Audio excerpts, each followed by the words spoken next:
அனைவருக்கும் வணக்கம். ஒரு நண்பர் இந்த கேள்வி கேட்டிருக்காரு. தகுதியானவர்களுக்கு தகுதியான விஷயங்கள் நடந்து விடுகிறதா? தகுதியானவர்கள் தகுதியான வேலையில் இருக்கிறார்களா அப்படின்னு கேட்டிருக்காரு. அப்போ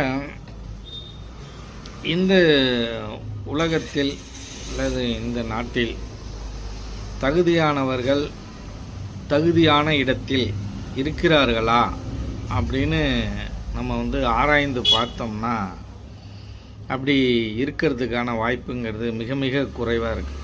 அப்படி இல்லைன்னே சொல்லலாம். தகுதியானவர்கள் தகுதியான இடத்தில் இல்லை என்றே நாம் கூற வேண்டும். இப்போ ஒருத்தன் படிக்கிறான். அவன் படிக்கிறதுக்கும் அவன் செய்கிற வேலைக்கும் எந்த விதமான சம்பந்தமும் இருக்கா அப்படின்னு பார்த்தீங்கன்னா சம்மந்தமே இல்லை. அவன் படித்தது ஏதோ ஒன்றா இருக்குது, அவன் செய்கிற வேலைங்கிறது இன்னும் ஒன்றா இருக்குது. அப்படி தான் இருக்குது.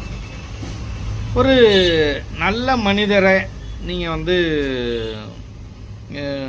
ஒரு எம்எல்ஏவோ இல்லை மந்திரியாகவோ இல்லை யாரோ ஒருத்தவராகவோ தகுதியான நபர்களை தகுதியான இடத்தில் உட்கார வச்சிடுறீங்களா அப்படின்னா எனக்கு தெரிஞ்சு இல்லை அப்படின்னு தான் சொல்லணும். இப்போ ஏதோ ஒரு ஊராட்சி மன்ற தலைவர் 20 வருடங்களாக அந்த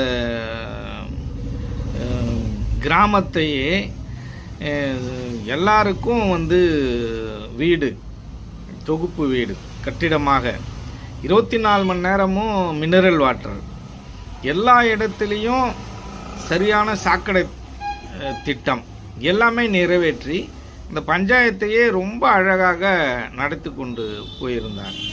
அவருக்கு அவார்டெல்லாம் கொடுத்தாங்க. ஆனால் இந்த வருடம், அதாவது போன வருடம் தேர்தலில் அவர் தோற்கடிக்கப்பட்டார்.